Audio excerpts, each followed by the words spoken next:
Hey, so, new Call of Duty. Well, one of my favorite metaphors I've ever heard was delivered by one Daniel Hardcastle. You see, Daniel once had a job in an office. He didn't mind it too much. Daniel wasn't a man for office work. The work was dull but simple. It consisted largely of typing meaningless numbers into a grid. At least the pay was decent. But there was a problem.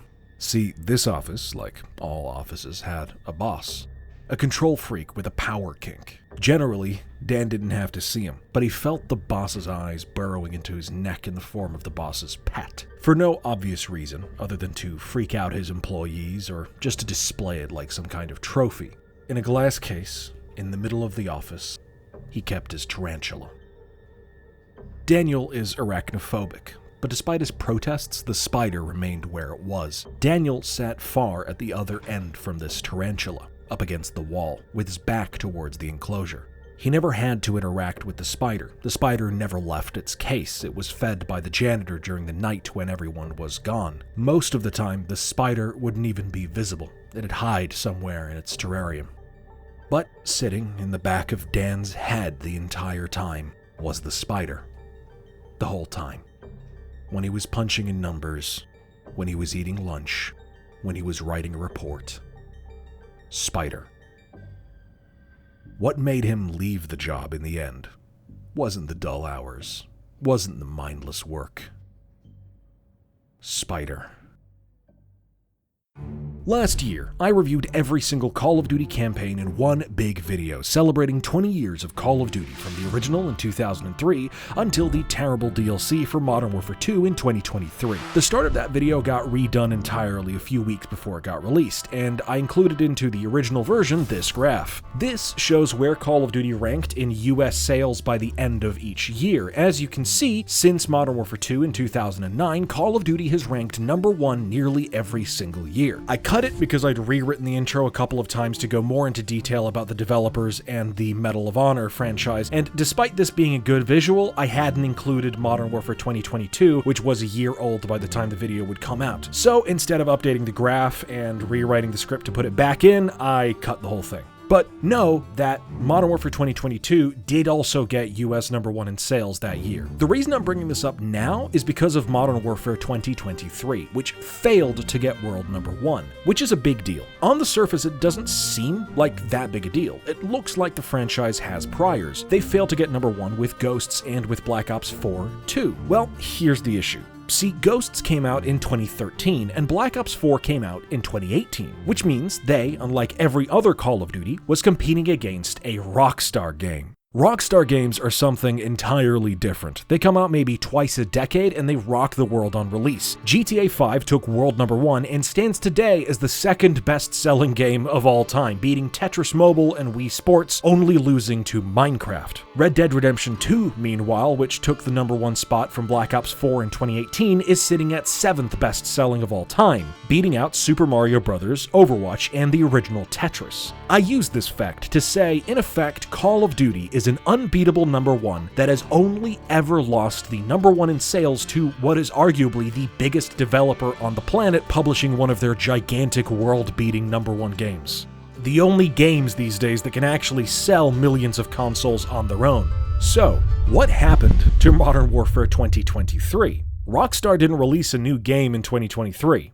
It lost number 1 to Hogwarts Legacy. Now, despite the massive scale of one of the biggest franchises of all time, Harry Potter, receiving an open-world game, I still can't feel good about this because this is an unknown developer releasing their first major title. Besides being the biggest failed boycott in human history and the largest snub for an RPG nomination in Game Awards history, Hogwarts Legacy is the first non-Rockstar game since World at War to take the number 1 spot away from Call of Duty. Whatever they did with Modern Warfare 2023, they fucked up.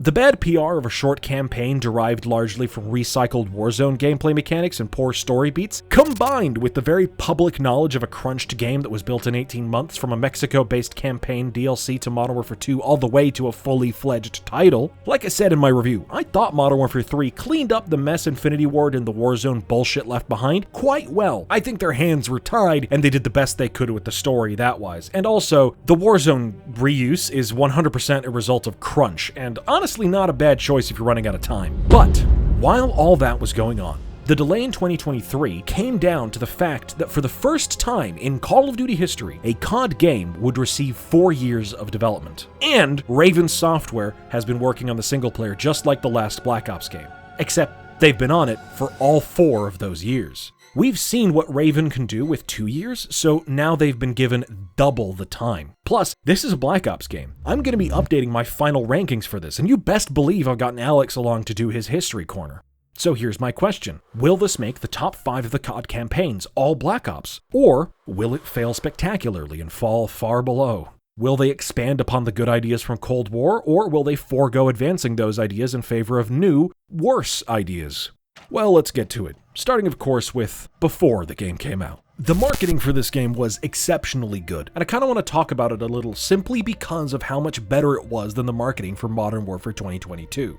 The marketing for that game basically boiled down to standard gameplay trailers and promotional videos. There was this cool live-action trailer featuring the actors that took an embarrassingly long time for me to realize was actually live-action. It is the single greatest piece of evidence that making your character models look like they're actors is a genius decision. Because while this would be an extremely high detail and complex render at this fidelity, you can achieve that same fidelity with what probably amounted to 1 day of filming, with a lot of prep, of course. But beyond that, the advertisements were lame. They rolled out a huge piece of tarp with the artwork for the game for an artwork reveal that genuinely feels like it was pulled off with one drone to film the whole sequence. In fact, when it zooms in certain shots, you can see the pixels, which means it wasn't even a high-res drone, which is ridiculous for advertisement of a game this size. Ultimately, that means I don't think even the cost of this ad went to 6 digits, and that's if they bought the drone. Even including the cost of these lifeless artworks hanging off the side of these containers. Meanwhile, the Black Ops 6 promotional marketing? Brother, it's not even close. It started with this teaser image posted next to an Xbox game showcase announcement, with the title and publisher blocked out. Except it was quite clearly Call of Duty Black Ops V. I fully believe they changed it to a 6 later just to fuck with me personally. Blacking out the names and titles wasn't really an attempt to keep things quiet. It's obviously Call of Duty. The point was the themes, and the themes were heavy in this marketing. They proceeded to launch a website, The Truth Lies, which featured a CRT television with channels that would feature a number of cryptic videos. 2 of them feature some sort of independent group defacing Mount Rushmore, or a storefront with some form of revolutionary slogan, The Truth Lies, with presidents having their eyes blocked out. Without even showing a second of gameplay, I'm far more intrigued by this website and this weird shit than I was for the tarp. Plus, we do get a sense of the themes of the game and the era it's setting. Blacked out presidents, lying, and also 90s VHS.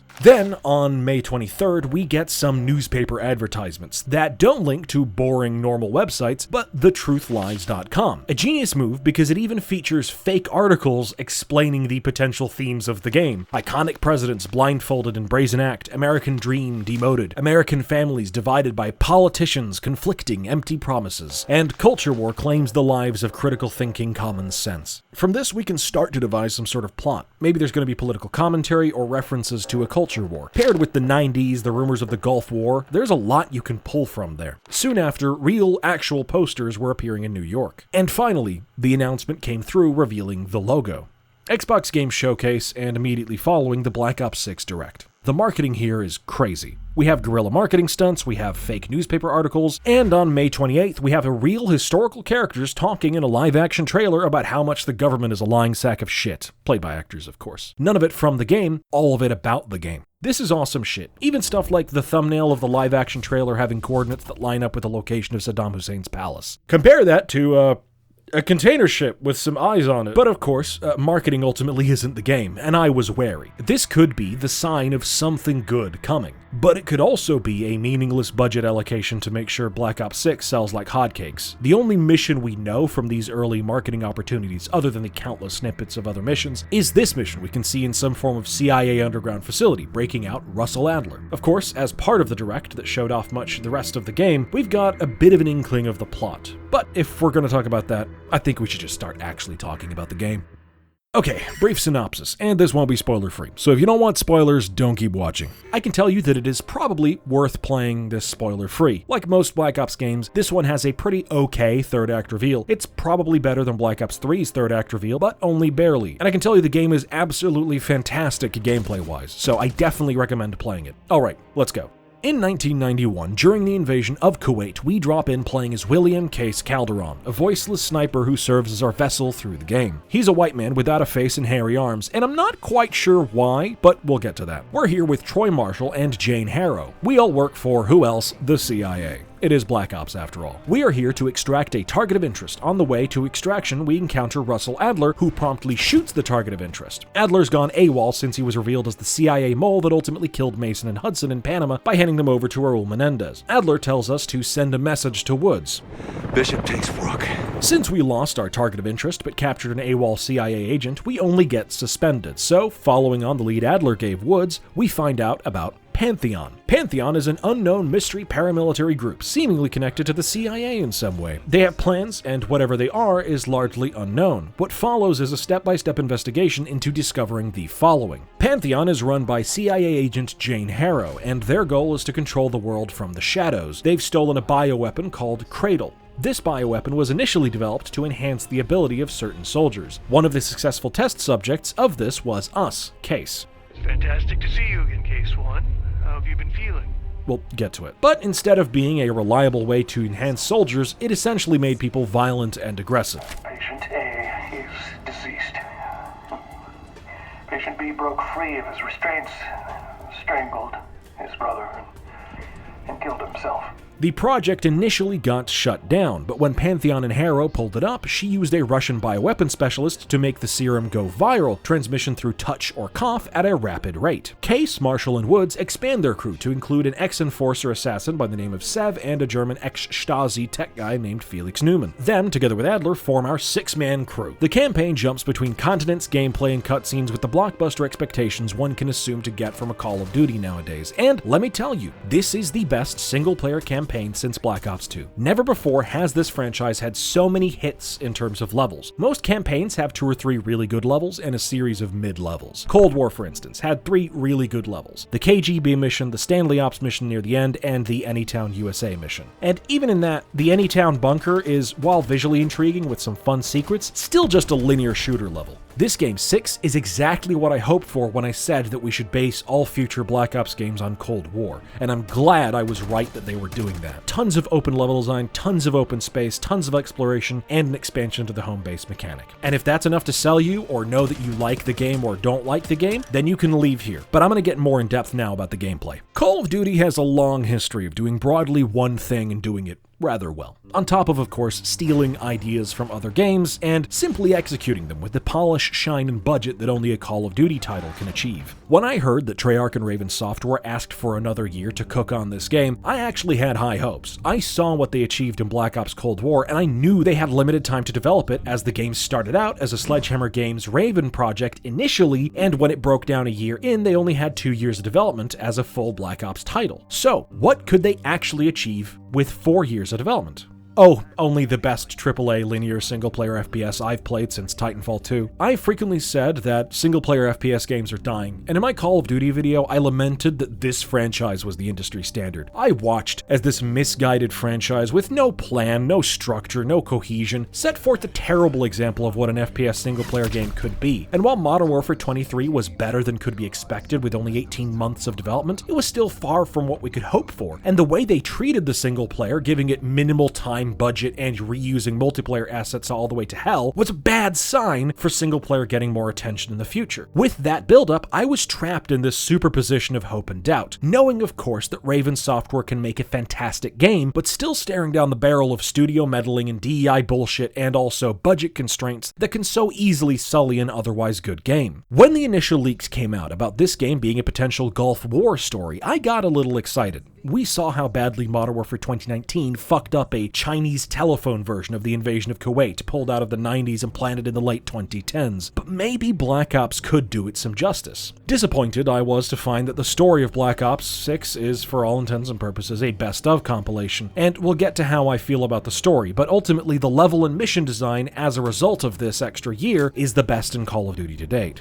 Whilst not a single mission is as iconic or memorable as those in other Black Ops games, there is no single stunning mission that embeds itself in your mind like the first moment moment you meet Menendez, or the final reveal of Reznov's hallucination, or reading the wiki for Black Ops 3. Ultimately, Black Ops 6 fails in this aspect, but in my opinion, that's mostly because of the story. When it comes to the gameplay, they didn't miss a beat. The reason this part of the video has this absurd name is because this is honestly what the game feels like. This campaign has missions that contain a fantastic mix of high-action, espionage, subterfuge, stealth, and tactical combat, and across 11 missions, that's incredibly impressive, especially considering this time, those 11 missions don't contain the safe house segments. They are an additional separate 6 sequences, each containing brilliant attentions to detail that I'll cover in the next part. This game does what few Call of Duty games have ever dared to do, and it's achieved a true sense of narrow variety, where rather than introducing lots of different types of gameplay experiences by way of control, perspective, and tools, they instead use a handful of tools they give to the player at the start to achieve those many ways of experiencing the game. While there's still the classic single-use moment in Call of Duty present here, like the grappling hook or this small RC drone, those are either extremely elegantly inserted into the gameplay that it feels great, or are kept so short and sweet that it barely interrupts the gameplay. The rest of the tools you have the whole time, just like these tools, and my favorite, the homing knife, is fucking awesome. It's ridiculous. It's so cool. Hell yeah. I think, unironically, there are maybe 3 levels in the whole game that feature standard broadly linear gameplay like we see in the previous games. Most of the rest of the game features an extremely open approach to mission design. You're given a goal, and you're either allowed to figure out how to achieve it on your own, or you're told multiple ways of potentially achieving it. Get to the bell tower. I don't care how. Quiet, loud, just get there. And the great thing is, just like Cold War, there are other routes you can go to discover on your own, and even the non-violent options will have minor challenges. Now, mostly these involve stuff like remembering 2 or 3 details over the span of about a minute, so it's not exactly a mind-bending challenge, but just like Cold War, this game encourages Call of Duty players, to pull out a pen and paper, and that's just fantastic. To be honest, I do miss the sort of investigations we had to do for the optional missions. I'm kind of sad that those are gone. While the game does have this open level design reminiscent of games like Dishonored or Far Cry, with other mission design broadly reminiscent of Hitman games, the only real problem is the hand-holdy nature of the supplemental material. The one limiting factor in making this a truly great experience for everyone, even the hardcore old-school puzzle adventure folks, is the fact that most everything is spelled out. While waypoints fade, and you can walk around using in-world signs to see the way forward, indicating the level designers are at least a cut above games that rely on yellow paint to guide their players, very frequently, characters will either pipe up or give lengthy explanations of what you can do. One of the unfortunate examples of this that gets the most annoying is during the Far Cry-ish level. This is a massive open combat level where you have a series of goals, locations, supply drops, and enemy encampments that you can choose or indeed not choose to take on. Your primary goal is to take out 3 Scud missile sites, and you can choose to deal with most of these locations however you see fit. You can blow them up with mortars? Yeah, sure. You can use the stealth bomber, or if you took out all 4 SAM sites, you can take them out with the chopper gunner. You can literally speedrun this segment by getting the mortar from one encampment, getting the stealth bomber from this helicopter, and then blowing up the ruins and palm trees Scud missiles with these tools, and then drive up to the one with the radar dish, blow it up with C4, and drive straight back out, ending this mission in less than 10 minutes. However, you can also easily spend an hour here, hunting down every piece of equipment, and 4 lore tapes that reveal a little bit about the experiments behind the Cradle's initial development. Or you can spend even longer finding all the safe locations and money stacks that when you get home to base, you can upgrade your character build even more. So it's incredibly open. You have a ton of choice, and you can complete the mission in an hour or 10 minutes. However, That'll blow your cover. you do most of this mission together with the rest of the team. Adler, Marshall, and, well, most of Helen Park. Oh, okay. And if you're aiming at someone who's in the field of view with someone else, Don't pull that trigger. one of them will pipe up and tell you not to shoot. Even if you're just aiming across a field at people to get an eye on someone, I wouldn't take that shot. or if it's just 2 people walking down the road. Don't pull that trigger. This is a dual-faced problem, since while it is a good way to figure out who to snipe first if you're doing a stealthy approach, when it happens all the time, I feel like the game should just account for what situation I'm in. Like, if it's just the 2 people patrolling, maybe one of the other characters should pop the other one after I shoot the first one. Instead of feeling like I'm part of an operation in a squad of high-powered operatives, I feel like I'm a full-grown man leading 3 quacking ducks through the Middle East. But beside that, the mission is still great fun. The freedom to approach this segment is fantastic, and your choice to explore or not directly affects how easy the following mission is, as you attack one of Saddam's palaces. There, you have to both attack and hold off a lot of Iraqi soldiers, and pulling out the chopper gunner or the stealth bomber is incredibly useful. But, of course, you only have access to those tools if you previously chose to explore and obtain them. The casino mission is one of my favorites because while it isn't as open as the other levels, it's great fun as a heist mission, featuring multiple characters working in tandem exactly to their expertise and skill set. But it isn't even the best one. Every single level works seamlessly with the best FPS mechanics in the industry, and that gameplay could stand alone as one of the most enjoyable FPS experiences of the year. However, while every single level is fantastic, it's the blend that can feel a little jarring.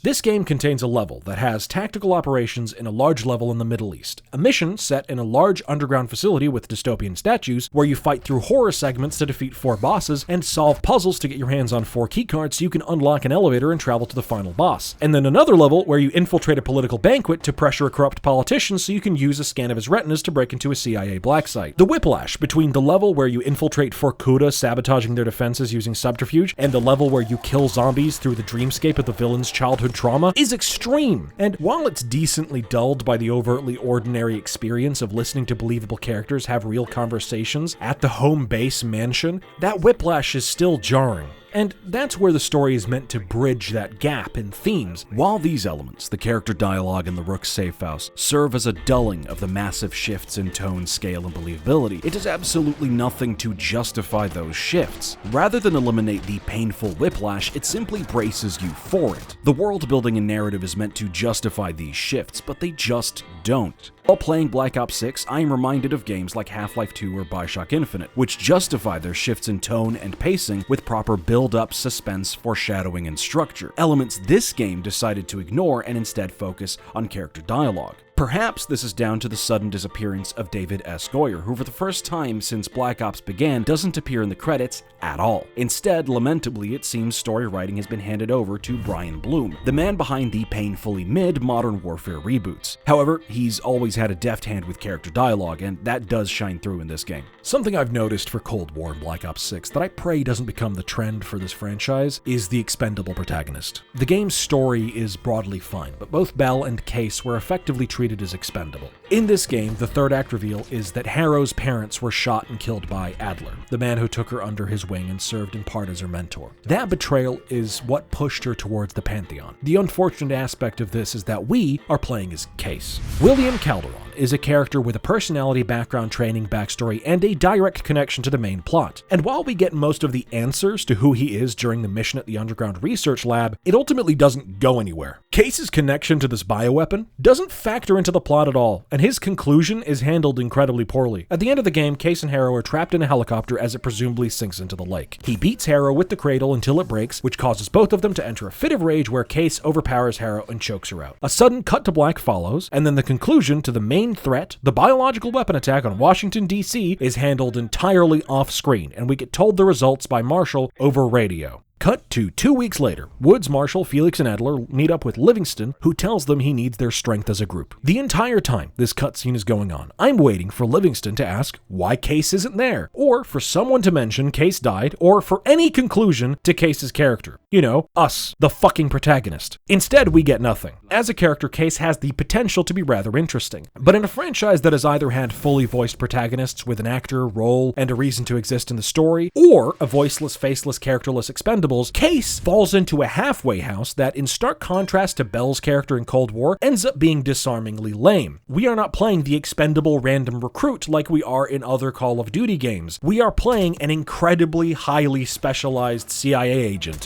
Think about it. The main plot surrounds a serum that, when inhaled or injected, was intended to turn people into more effective soldiers. However, it made people aggressive and violent, reclassifying the serum as a biological weapon. Some of the test subjects were rehabilitated and brainwashed. In Case, our character is one of those people. All of this happened at a facility where Adler briefly worked. And Livingston is the person who shut the project down. So when 10 years later, Pantheon steal this serum and turn it into an infectious disease that makes those affected even more violent, you'd expect those associations to be explored in some way. Perhaps the third act reveal is Adler breaking the news that Case used to be one of those people experimented on. Maybe that reawakens some of the nightmarish torture hinted at in the lab mission, and then the final mission features Case masquerading as a turncoat after the reveal, infiltrating the Pantheon, and can choose to either allow the biological weapon to destroy DC enemy, or help the gang take it out, serving as a sort of parallel to Black Ops Cold War, with Adler's betrayal. Perhaps Adler and Case work together to remember something from the lab as a final puzzle piece to find out where the attack is going, or how to neutralize the bioweapon. Perhaps Case unlocks a new injector gear that injects a small dose of the serum that ultimately gives him double resilience, makes him move faster, and makes his melee attacks deal more damage. Or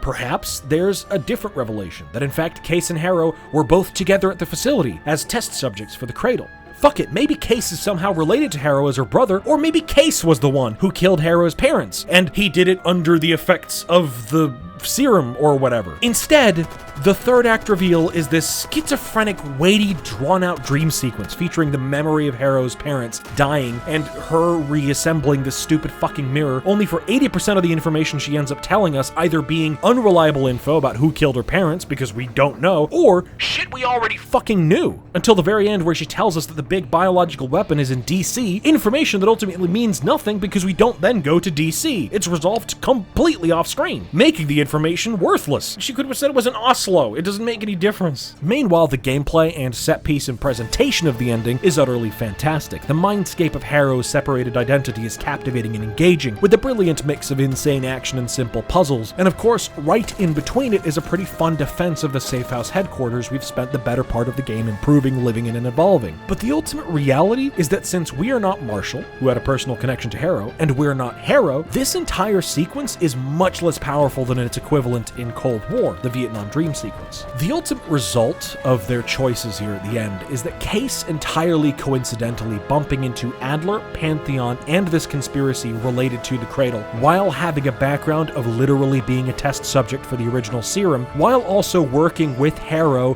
who is using the Cradle. All of that is totally incidental, and none of that means anything or go anywhere. Case dies at the end and is brushed under the rug. Why? I think I know why. Because of the fucking Warzone plot.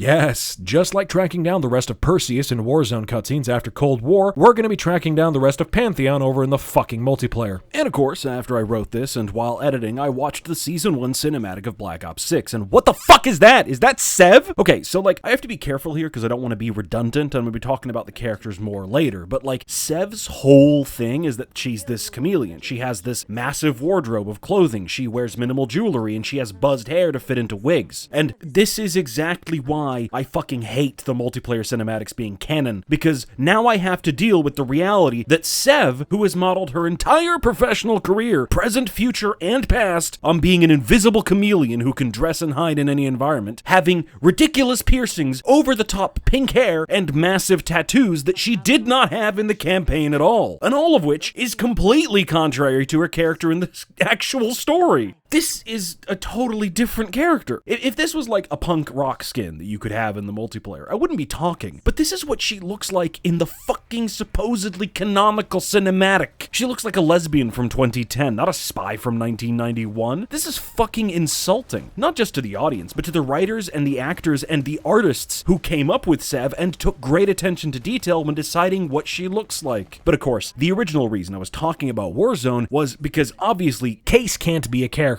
And, since he's the faceless protagonist, they have to shove him under the rug and pretend he doesn't exist in the multiplayer. The entire exercise of the main plot honestly feels like a tedious tug of war between two halves of the development and writing team. One half wants to include Case in the story, so they make him directly connected to the plot via the lab and the test subjects. The other half want to exclude him as much as possible, make him as irrelevant for the plot as humanly possible, and remove him from every single pre-rendered cutscene unless absolutely necessary. So, it ends up being this ridiculous scenario where in the opening cutscene, Woods, Marshall, and Harrow are sitting in front of Livingston talking about how the extraction of a VIP target went wrong. Yet Case, who was also on the mission, isn't in the cutscene at all. There's this random guy sitting there, who turns out to be a villain at the end. They mention him in the third person, which means that you think he's dead, but then you go into the mission and he's alive, but then by the time of the end of the mission, you've forgotten that you think he was dead. So when you play it the second time, you realize, wait, that's hinting that Case is dead, but he's alive in the fucking end of the mission. He's through the whole game. Does Case exist? Is he a figment of my imagination? What the fuck is going on? Despite being in the CIA for at least 10 years just after the Cradle, having high-end assassin training, and being literally explicitly involved in a psychoactive drug trial that Livingston himself knew about because he's the one who shut it down, apparently Case is treated as a mindless recruit who doesn't know anything to do and doesn't know what to do in the cutscenes. And then meanwhile in the gameplay, of course, people routinely trust Case to decide what's the right approach to any situation, including, of course, him literally leading Adler, Marshall, and Park through a Warzone interaction. Think about the rankings there. Like, it's not Felix and Sev who would in theory be below Case. It's Adler, Marshall, and Park. In those rankings, Case is the 4th one to get chain of command. What the fuck is going on? Yet he's making all of the decisions on how to tactically approach the battlefield. This is what I mean about the stupid halfway house between voiceless, faceless protagonist and full character protagonist. Mason's story in Black Ops 1 and 2 remains iconic to this day, and yet Raven or Treyarch or whoever made this decision seems terrified to repeat it. You tell me, what do we lose from this game if Case was a real, voiced protagonist with a face who spoke in the cutscenes? What do we lose if we pay a voice actor a few extra bucks to speak aloud these dialogue options? It's not like it's Fallout 4. While the guy would have to have the most lines in the whole game, it's not like it's that much more than Marshall Sever Woods, who have major speaking roles throughout almost every cutscene in the game. Not to mention, one of the longest sequences with tons of dialogue in the entire game happens in Harrow's Dream, which doesn't feature Case at all. What we'd gain is a voiced character that to a certain extent feels significantly less expendable, and we'd care more when he died. We'd hear an actor's take on this interesting character. You could play the underlying Cradle effects, and when this little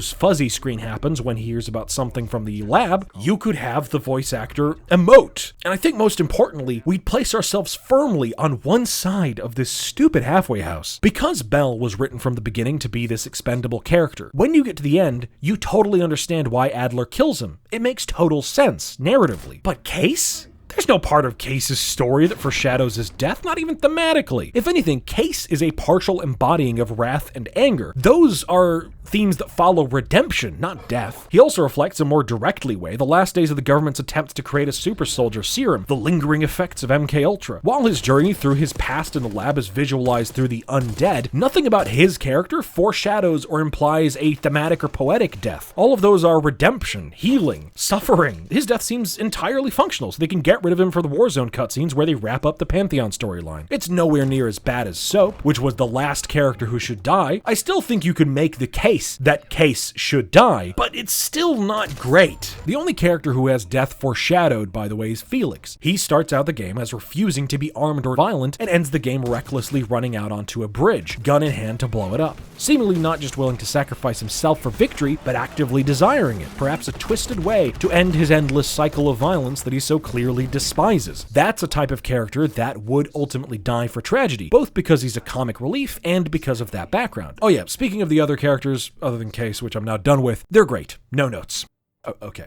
A few notes. With our familiar Woods, we get to see a bit more of his early days post-wheelchair. All we had seen before this was well into his 80s in 2025 when he'd lived with it for close to 40 years, and of course before he ended up in a wheelchair. He's forced to deal with the limitations of the chair, and we can see him struggle with that reality. I'm still not happy they replaced James C. Burns. I honestly think James has a better vocal range for this character, as Damon Victor Allen's delivery honestly just feels like he's forcing out a tough shit. Adler gets a lot less attention, and probably for good reason. We know who he is, his position in the world, and as a result, we don't need much from him. After he shows up, you can only talk to him during 2 of the safe house missions, as the rest of them are either before you break him out or while he's trying to hunt down Gusev in Iraq. This allows the game to focus a lot more of the writing on Sev, Felix, and Marshall, the new characters. This is a very intelligent weighing of the character time, especially because if the ending is to be believed, this is going to be the core of our team moving forward, into the Warzone storyline and of course into any potential sequels. Felix I already talked about, but I think he's an absolute joy to the group, and his energy is pretty much exactly what this group needed to bounce off each other correctly. Between Sev, Marshall, Adler, and Woods, you had a group of broadly practical, direct, and pragmatic characters. Felix's unsettling charm, philosophy on violence, and technical writing gave the writing team a bit of a rock to throw into the still waters to create some ripples.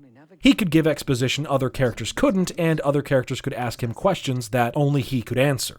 What else did you learn from cracking the CIA's network? Oh, so many fascinating things.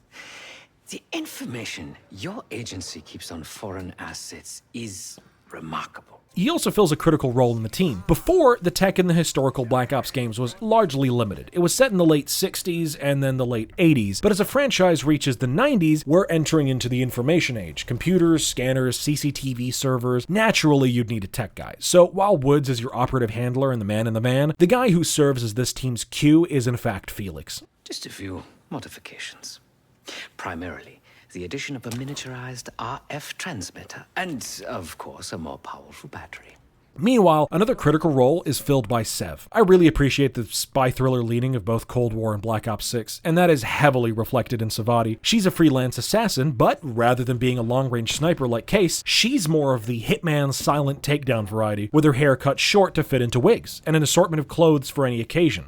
She's going to be the chameleon of the group, the face. Finally, rather than having a group of operatives, each with broadly the same stealthy combat skills, we actually have people with roles in the group. And our new leader, after Adler has lost a lot of his credibility, is Marshall. Marshall is a relatively uncomplicated character, and while he might seem bland on the surface, when you get to know him, you start to notice these subtle traits to his character. With him quoting, referencing movies, you get this nice, unstated sense that he's a bit of a movie guy. You guys see The Great Escape?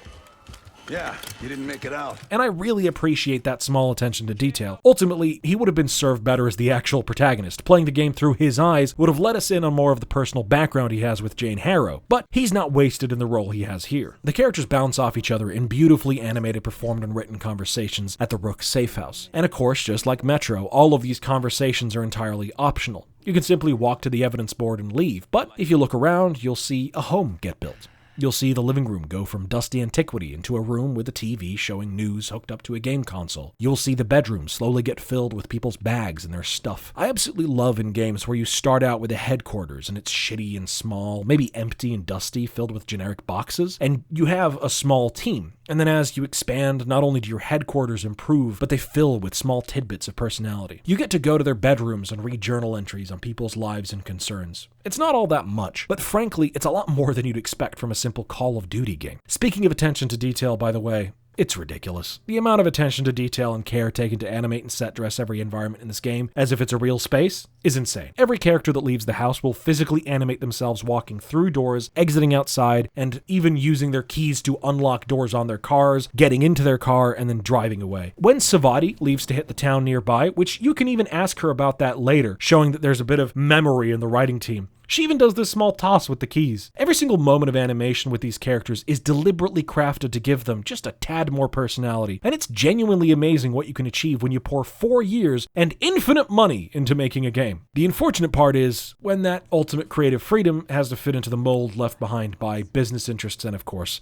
propaganda. But before I hand over to Alex, so he can talk about the real history behind this game, or rather that should have been behind this game, I just want to finish on one last point about the story. This game features a shadowy, evil paramilitary organization, whose leader is depicted as a skin-crackling, pale demon, wearing quite literally leather goth gear, a comically over-the-top representation of evil. And what they do is perform false flag operations so that they can gain control over the CIA.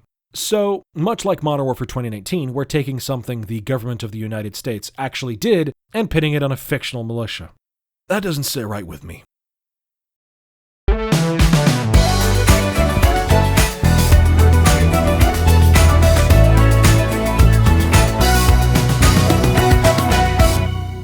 Fuck me, this is going to be a lot of work, isn't it? The Black Ops games make me pull my finger out and get deep into the thick of it. None of this has been declassified. Both I and the game are going to have to walk a tightrope of conspiracy, controversy, as well as ensuring we don't do a War Thunder wiki. Okay, the game gets straight into it, so we should too. The first mission takes place in January 1991, and at this time no one called Alawi was Defense Minister. The actual Minister of Defense from this time was Sadi Toma, though much like Saddam's other defense ministers, it was kind of a rolling door. The name Alawi strangely appears to come from Ayad Alawi, who fled Iraq in 1971 and eventually established the INA, who helped the West overthrow Saddam. At this time he was trying to work up to a coup in Iraq and did actually help the CIA in the 90s, just not in 1991. When he eventually became the interim Prime Minister for the Iraqi interim government, Ayad appointed a guy called Ali Alawi to be Defense Minister for a couple of months in 2004. So the concept of a guy being called Alawi, being the Minister of Defense in Iraq and also working with the CIA, isn't too far off. The real Iyad Alawi also has an assassination attempt and really did help the West overthrow Saddam. But this 30-something dude called Alawi fleeing as a Minister of Defense in 1991 to go help the CIA and then dying in desert is totally nonsense. Iyad was travelling the world, setting up the INA for the last decade, and at this time in specific was probably either still living in the UK or travelling the world finding support. Oh boy, I hope this level of almost really cool historically accurate writing that ultimately makes no sense doesn't somehow become a trend for the rest of the game. Case's gun is not from the future like some other games, but the attachments are. The scope is an EOTech, and the first one of them showed up in 1996. That specific Knight's Armament vertical grip was only a thing in 1997. Ooh, would you look at that, they're on a discount. Oh my giddy aunt, the SOCOM 556 Mini 2 suppressor was only introduced in 2018. Oh boy, 29 years ahead of schedule. That's a little bit early to be classed as factory new. Okay viewer, is this what you want? Yes or no confirmation on if a gun or a place is modeled accurately? Because in this game it's the weirdest I've ever seen. Much like Cold War, the guns are either minorly anachronistic or otherwise fictionalized, continuing the now standard and sad trend of legally distinct models in Call of Duty. I guess gun companies got tired of the relentless free advertisement. The Jackal PDW is probably the most anachronistic in the game, being 4 years out, which for a Call of Duty is practically right on the money. The rest of the guns, while weird and obscure, fit the tone and era just right. The crime I cannot forgive is what they did to the MP5 with the C9, a nightmarish mix of the civilian variant of the MP5 and the Ketme Model L, an obscure Spanish 556. All in all, the guns are broadly what you'd expect from a modern Call of Duty. It's the locations where things get incredibly weird. Union Station in the USA has been modelled down to the millimetre. They even went back to the 90s in that time machine they bought with all the money from We Racist to ensure they modelled this wooden shack that has since been taken down. But then they call it Capitol Station. It's a public building, you can't get sued for portraying a public building. How many people have shown off the Lincoln Memorial or the Pentagon in a TV show? See, for some reason, while the guns are fictionalised both in name and visuals when necessary, the locations are giving painstaking detail for accuracy and then given a random name. I guess I'm bored with giving people tiny inaccuracies when the game is fun, and this games are more puzzling than that. Yes, I too like Jonathan Ferguson and history buffs, but the more I think about the mistakes we commonly see, the less I think it matters. I just go there for gun facts or the big shit when a genuine disrespect has been done. What happens if a game gets a reload or the interior of some old building wrong? Basically every game claims to be an alternate universe, almost none of them claim to be telling the real story. That's a stupid fucking claim anyway. Even if you have a simulation game which tries its absolute best to replicate the events, then player agency can ruin it with ease. Just don't play or stand in a corner for 10 minutes and you can decisively say something is inaccurate. I'd rather that gameplay be facilitated or multiplayer maps be better than have a cluttered filled recreation of some famous room that rapes my RAM and is left unappreciated. So why does this game put so much effort in to make things physically accurate and then completely ignores the names or identities of places? Take this airport in Kuwait. I'm not sure how many people know, but Kuwait is a small ass country. They literally only have one airport called Kuwait International Airport, so why the fuck is it renamed? You're told you're in Kuwait, so it's not like they can't say the name. In the campaign, they show the massive fucking tank battle that took place here, so why isn't that referenced properly? It's a real historical battle in a real place that happened near a real public building in a real country. Why not? You've done that before Call of Duty, why stop here? As previously mentioned in the 10-hour Call of Duty series review, that one of the things that led to Black Ops 2 being so popular, so fucking great, and surprisingly historically accurate despite half the game taking place now, shut the fuck up. Activision got a massive amount of free advertisement as a result of lawsuits against them for accurately portraying Savimbi and Noriega. I also made the point that in the advertising or gameplay that the parent or older siblings could recognize these historical figures, and that gets everyone talking. If you blindly mention, "Who's this acne-ridden fuck?" then you converse about the game showing this historical character, the following fantastic things happen. Everyone gets talking more about the game you are trying to sell for money, thus it stays in their heads and they are more likely to buy it. The conversation is positive as at least one party learns something. The "oh fuck" moment of excitement and people wanting to learn more is fantastic. The Reddit to prove, "my teacher says this game teaches real history, so my mom will shut the fuck up and get me Assassin's Creed 3" can happen more. When you defeat that lawsuit for telling the fucking truth, as Treyarch now has a track record of doing so, you get costs back and a reputation of accuracy, binding your game, which takes place in real countries and real wars, to our world. Weird nostalgia feelings and people wanting to play this so that they can see those events or experience them through a different and hopefully interesting medium. People feel smart if they actually learn something from a game and a situation comes up where that knowledge is useful. This one's a bit of a stretch. I mean, how would knowing about nuclear powers or the Middle East be useful right now? Advertisement matters, yet Union Station and the Battle of Kuwait Airport have been recreated to excruciating levels of effort and detail, and then named something totally different for absolutely no reason. If you location hop constantly and make your characters, visuals and landmarks generic or fake, then they aren't going to be memorable, as we the player will only see it once when we are, preoccupied with the game. When you're beating Dragovich to death and he ties you to the assassination of your own president, that wouldn't be iconic if instead of meeting John F. Kennedy and pointing a 1911 at his head in our mind earlier, it's generic 1960s white senator number 8. Who cares? It means nothing without the real thing, or at least an allusion to the real thing. But killing Kennedy, fuck me, we already know there are documentaries in the work that will endlessly compare Trump and Kennedy, talking about both attempts. We can't escape it. I can imagine in 40 years, Call of Duty Black Ops 97 will feature the player character hallucinating about standing on top of a water tower. The real world has a real impact on us. If you want to make reveals, or plot points, or deaths impactful, and stick in your player's head, tie them to something they cannot escape. Reality. Tie them to the world, and ideally a part of the world that is interesting and relates to the game's themes. They clearly had the time. They clearly have demonstrated that they can do this and have the balls to risk being sued. They have a record of success with not necessarily historical accuracy, but definitely authenticity and vibes. So why does that stop here when they have more time and money than ever before? Okay, so I keep dancing around the history, which is what I'm here for. This game takes place in 1991, and 4 missions are in the Gulf War. You might not know what that is, or which of the invasions of Iraq it relates to, so I'm going to do my best to keep this brief. The Gulf War, like the vast majority of others since the Finno-Korean Hyperwar of 8000 BC, has its origins in another conflict, which has its origins in another, and so on and so on. Iran and Iraq are both OPEC countries. Hey Americans, that means that they make oil and generally drive the price up or down to keep their economies afloat, but they don't all like each other, who to us Westerners are both vaguely Middle Eastern-y and probably quite good at making kebabs. So why do they hate each other? Basically, Saddam, the leader of Iraq and non-antagonist of this game, we'll get to that, led a government composed mostly of Sunni Muslims ruling over Shia Muslims. The Iranians had a revolution in 1979 which made Saddam nervous, as it seemed likely they would soon get the Shia Muslims, the majority in Iraq, to rise up against him, depose him, and he loses his golden toilet privileges. Saddam basically wanted to cut Iran down a peg, which wasn't a great idea considering they were very evenly matched, and Iran had, or I guess still has, at the time, newish Western military equipment and a similar sized army. This, combined with the terrain being Rogel Dawn's wet dream for defense, made this, in my opinion, a not great idea.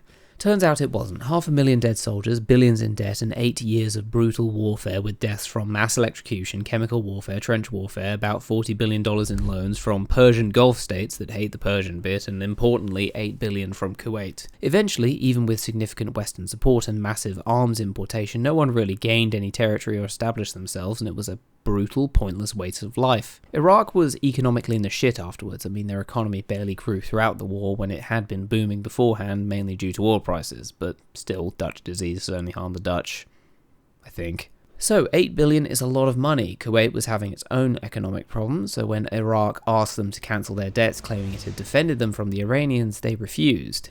Hey, there's some debate on this. Sources at the time say that the money for the Iran-Iraq war was a colossal gift and wasn't a debt, and Saddam was just using it to fake a crisis, but others say it was, so yeah, there's a lot of purposeful misdirection occurring here. Of course, that is to be expected. Saddam is trying to justify a war here, muddying the waters comes with the territory, and the guy was a fucking nut, so yeah. Couple this with Kuwait maintaining oil productions, that is basically the only way they made money, and without it they're Dune cosplayers. This dropped the oil price, meaning Iraq wasn't getting the same money from oil production as it was before, which sucked. There were some accusations that Kuwait was stealing from Iraqi oil fields. These are dubious at best. So Iraq is pretty pissed off at the small neighbour, and they have all these bored soldiers around who, if they lost their jobs as a result of, I don't know, massive military cuts needed to maintain a surplus so you can pay off your ridiculous debt you racked up in your insane, stupid war, would become a massive threat to your regime and be seen as a sign of weakness. War was going to happen. Saddam made some demands that are absolutely batshit. Lower oil production and reduce your income. Give us half your GDP in cash to make up for your fuckery with the OPEC oil quota. Ignore the $8 billion debt as we were defending you without you asking. April Glaspie, the ambassador to Iraq, reiterated the policy that the US would basically be friendly to everyone in the region, support their friends' defense, but would not take a stance on border disputes. It seems likely that this stance of trying to please everyone is what tipped Saddam over, at least according to James A. Baker III in The Politics of Diplomacy. Though there is a lot of debate on this. I mean, later in the Iraq War, 500,000 wasn't a deterrent, but fuck it, here we are. The world went apeshit, applying embargoes so much fucking faster than we did with Russia in the Ukraine war. Everything but food and medical supplies wasn't going in or coming out. Bush grew concerned that Iraq would go for Saudi Arabia next, and we really couldn't have that, so we counter-invaded. Operation Desert Storm became a thing, massive success, the nature of warfare changed to a greater focus on precision bombing, and the Iraqis started an ecological disaster out of spite in their retreat to deny their enemy an economic resource. Almost nothing I mentioned, sadly, is at all relevant to the plot of this game. So Black Ops, and I think any fucking game, is made better by tying itself to the context of the world it's in. Games shouldn't be a Unity asset dump. Black Ops 2 didn't need to go to Angola to find woods. They could have made up a fictional African country, number 57 to Jikaranbag, and walked up to generic African General Bonbadge Sanibi. But they didn't, and that improves the game. It makes it more authentic, more interesting, informative, and iconic. The fact that Black Ops 6 chose to fictionalize everything from Avalon, which is clearly Monaco, to that dumbass airport is worse than pointless. It is actively damaging. They've spent the effort of making up these pointless names and fake characters instead of looking at the real history. The Black Ops games have tied themselves to the periods they are in to massive success. This is definitely going to be an entry on the things that got us our couple $100 million list. There's no way they have only read reviews which have completely ignored this shit. So why is this game in the 90s? Black Ops 1 wanted to fuck around with mind control, so they set it in the 60s at the height of the MK Ultra program, capitalizing as well on the political tensions and characters of the period. They had the balls to portray Castro as a wannabe genocidal maniac while the guy was still alive and politically influential. They had the balls to portray shooting a beloved political leader in the face in the first mission of the game. They tied that mission to real events, and it remains memorable and iconic as a result.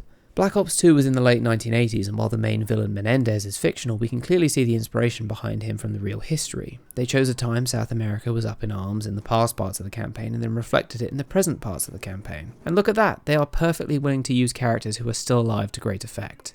Cold War needed 1981 because it had missions that rely on stuff like the Berlin Wall, the Soviet Union, the existence of the KGB, the Iran hostage crisis, and Operation Greenlight. The last one, while fictional, would need the continuing existence of the Cold War to justify itself. So, what about this campaign requires the year to be 1991? What events that they tie themselves to are only in this period? The short answer is nothing, as they haven't really tied themselves to anything. This game could go back to the 1950s, as all the levels need are intelligence agencies and their corrupting influence, criminal associations, anything resembling a WMD. The Cradle could be anything. It could be a strain of anthrax smuggled out of port and down. It could be a supervirus, the core to a thermonuclear weapon that the Soviets or radical North Koreans are keen on stealing and setting off in a major urban area. Or I guess it could be a chemical compound which might anger a room full of people. Since Case's connection to the Cradle doesn't actually factor into any part of the plot, what the Cradle is, other than a destructive MacGuffin, actually doesn't affect anything. You could have set this game in the collapse of the Soviet Union in some kind of clean-up Operation Paperclip, where some of the Soviet hardliners we dealt with in Cold War are trying to set off these weapons or inspire a mass revolt using the Cradle that could destabilize Eastern Europe, and not much would change mission-wise. You could even set this in the future beyond 2025 and Black Ops 2. I really don't see any obstacle to the creation of all the existing missions. In fact, the huge underground research lab would make more sense in the future than in the early 1980s with all the Black Ops 3 vibes. There isn't a tie to this setting, and that is a major weakness compared to the previous games. Why is this game in the 90s? Sure, we sniff Saddam's toilet, but he isn't in the game as a cool as fuck villain. Strangely enough, he's in the advertising, along with Maggie Dear. Wait a fucking minute. Why is she in the advertising? She was out of power before this game took place. You don't go to London or get intel from her or see hide nor tail. You don't get excellent notes or in-world detail from her or pick through legacy orders. She's not even like a mascot. It's just shameless bait. Gladly doesn't completely out of nowhere say, Gladney, you seem to be in a chipper mood. Major killed the witch. I'll kill Saddam. The world will be right as rain by Tuesday. It's just a cool looking trailer. That's it. There's no dodgy dossier reference, like a dossier being filled with false intel. There's no reference to there being no chemical weapons in Iraq. You don't shoot Saddam like Castro, despite going for the palace and everybody seemingly wanting to, or even a fake out with a Saddam body double. In fact, out of all the characters that appear in the really cool hype-building trailer, only one of them actually appears in the game. And he appears for 30 seconds, 100 feet away, on a stage, and doesn't say anything. What a fucking tease. That just feels like it was purely inserted into the game to be added into the trailers. The chemical weapons were planted by an internal CIA faction, Pantheon, and had nothing to do with Saddam, really. The scientists could have been scooped any time. This could be set in a time when the Soviet biopreparat program was well funded. Like, 10 years ago when Adler worked at the lab. Why here and why now? They don't use any of the anger or controversy for any good. Even throwaway lines are inaccurate.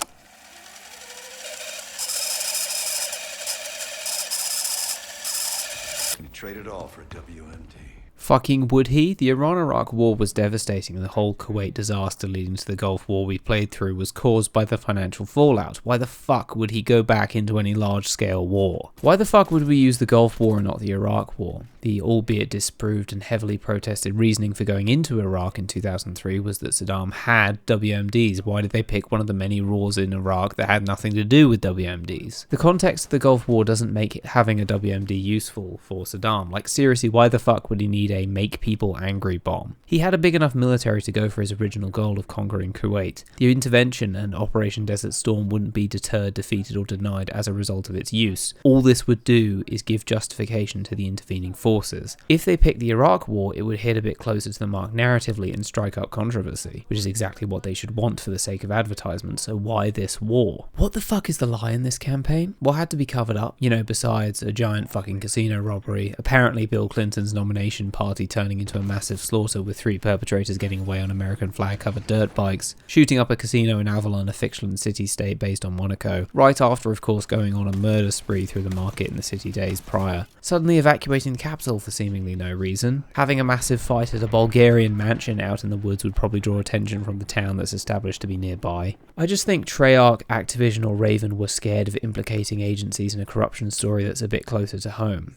Seriously, it's weird how many balls they've lost, from telling the truth about genuine attempts to mind control people so they can become murderers for the state, to torturing the player character or forcing them to fight for the wrong cause. They're just afraid of things hitting too close to home. Maybe it is due to the sudden disappearance of David S. Goyer. As far as I can tell, the only lie is by Woods to Jane, trying to convince her it wasn't Adler who killed her parents, which is just pointless. How should they have gone about this? Well, okay, bear with me, we have a bit of history to get through first. This period in 1991 is an extremely interesting time in the CIA. We start the game in January 1991, and lingering in the background is the Intelligence Authorization Act of 1991, a bill that was originally vetoed by H.W. Bush in 1990, but was finally signed into law in August 1991. This was a major reform to the essential operations of the intelligence community, specifically the CIA, Department of Defense, and DEA. The reason for this, hinted at by the presence of the DEA on the list, is the Iran-Contra affair, where the previous director of the CIA, William J. Casey, oversaw the sale of firearms to Iran in order to fund the Contras in Nicaragua, an event that already has background in Black Ops, by the way. Not only was the sale of guns to Iran illegal due to the arms embargo on them at the time, but so was funding the Contras, but Reagan found a loophole. Connected to this was the CIA facilitating the Contras selling cocaine, Hunter Biden's favourite pick-me-up. When all of this came to light, thanks to Mehdi Hashemani in 1986,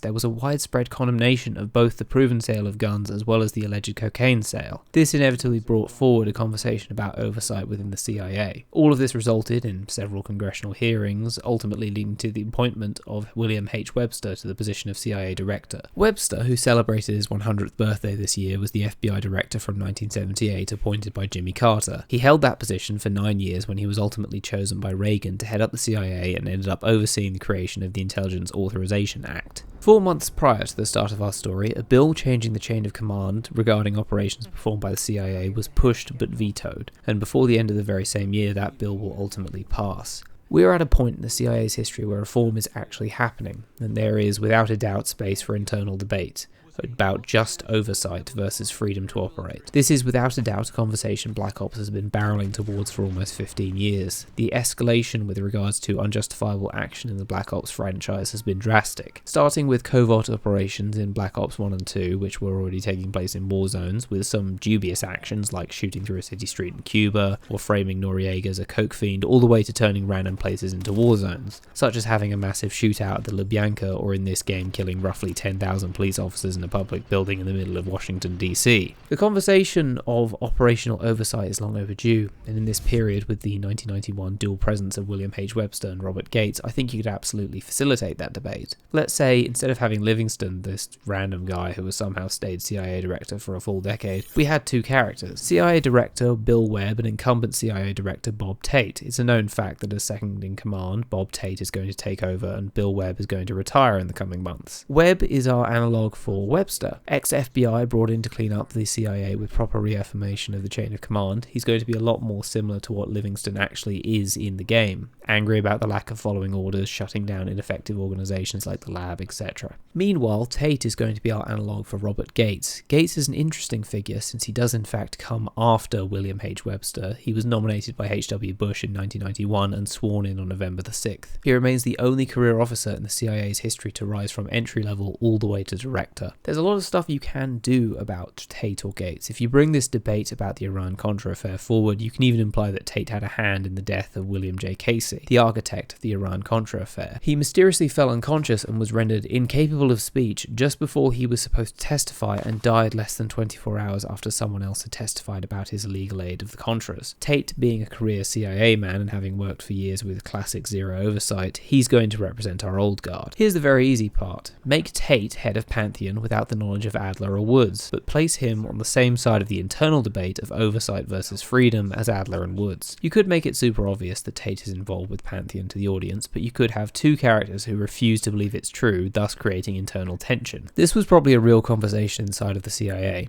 How do we achieve what we want to do with the oversight we're forced to engage with, whilst others could be wanting oversight because they know the CIA is capable of bad actions? Simple thing to do. Put Marshall, Case and Jane Harrow on the pro-oversight side, then place Adler and Woods on the anti-oversight side of the internal debate. You'll start to suspect Adler might be involved with Pantheon, and you'll know for sure that Tate is involved until BAM! Third act reveal, Harrow was Tate's second in command at Pantheon all along.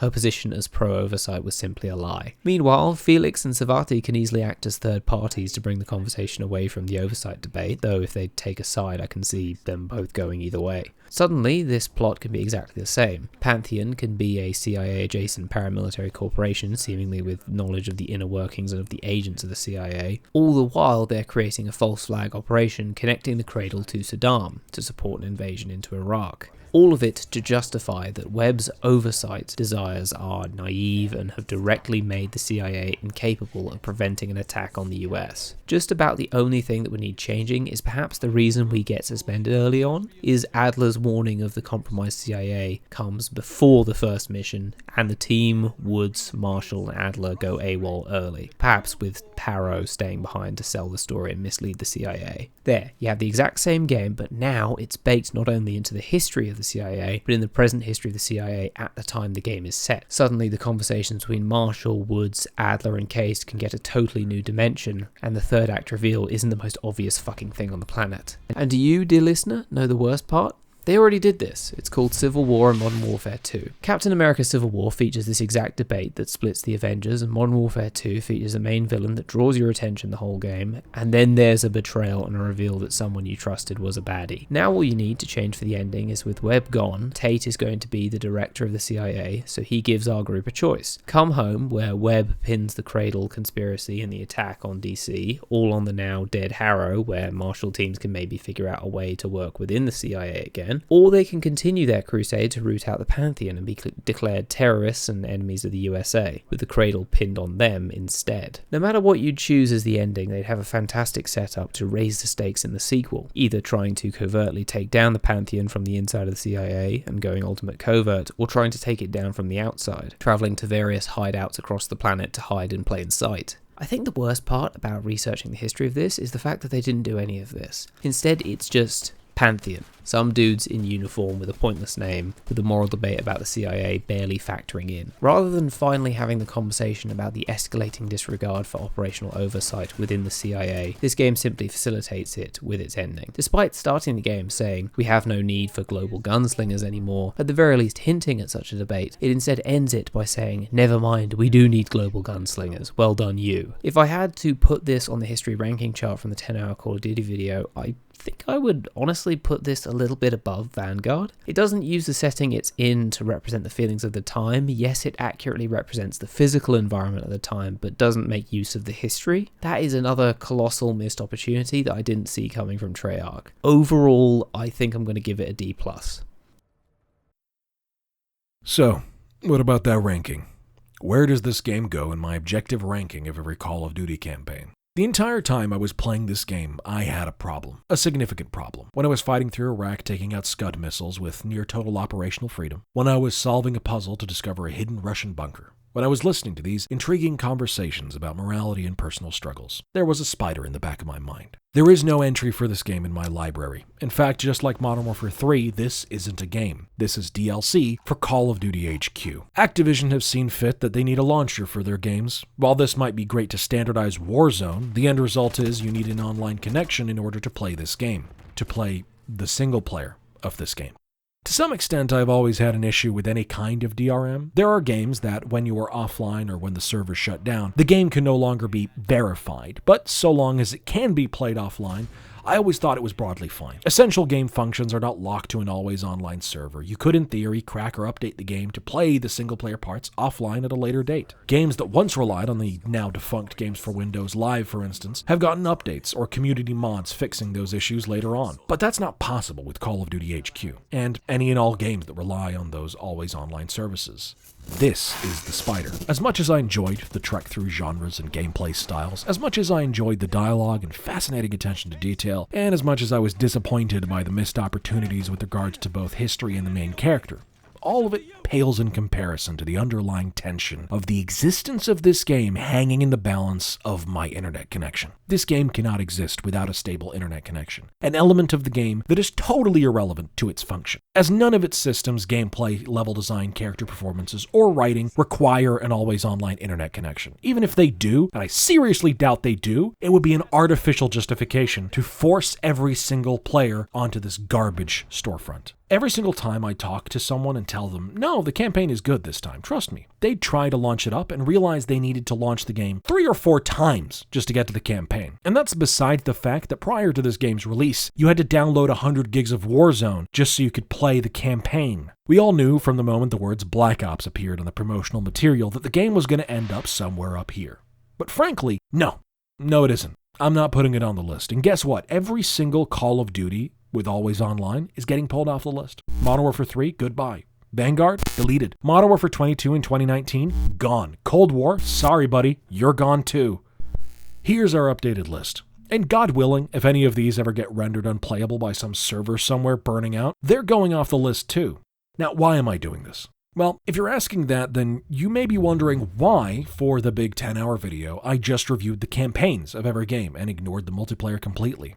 It's because it's the only part of the game that lives forever. The multiplayer for every single Call of Duty, especially the controversial or mixed opinion ones like Advanced Warfare or World War II, are completely fucking dead. Even the ones that got live service treatment for a couple of years, if they're not dead, then they're fundamentally different to how they were on release. The only thing about these games that lives forever is the single-player campaign. It's the only part left of the original Modern Warfare trilogy, Black Ops 1, Advanced Warfare, Call of Duty 1 and 2. If the campaigns of these older games were tied to a central server and Activision shut down the old servers, or if Activision were to go under, the game would be completely inaccessible. If you think this is in any way outside the remit of Activision Blizzard's behavior, you're not familiar with their practices. I know we're jumping outside of Call of Duty here, but besides the more recent and obvious Overwatch example, Warcraft 3. Warcraft 3 Reign of Chaos was a game people purchased with money that was involuntarily updated by Activision Blizzard in 2020 to Warcraft 3 Reforged, a rushed, underdeveloped, garbage remaster that changed everything from graphical appearance all the way to basic gameplay changes. They promised to update the third-person cutscenes from the original into fully animated modern cutscenes, but then couldn't be bothered, and when the real game didn't have them, they told everyone it was keeping the spirit of the original. Activision Blizzard forcibly updated people's game to a worse version that didn't have anything they asked for, and while they refunded purchases of the game, they didn't give the old version back. They literally broke people's games and refused to give back the perfectly fine, functional version. Them simply shutting down or replacing old versions of their games with new, shinier ones is not only something that's likely or possible to happen, it has actual precedent.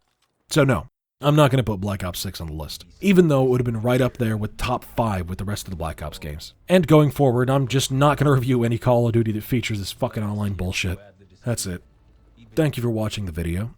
This is the bit where I'd put Patreon people, but there's no Patreon people. So if you want to support me on Patreon, I'd very much appreciate it. Thank you very much. Link is in the description, etc. If you don't, that's fine. I'll keep making videos anyway. Anyway, stay tuned for something totally on the other end of user accessible.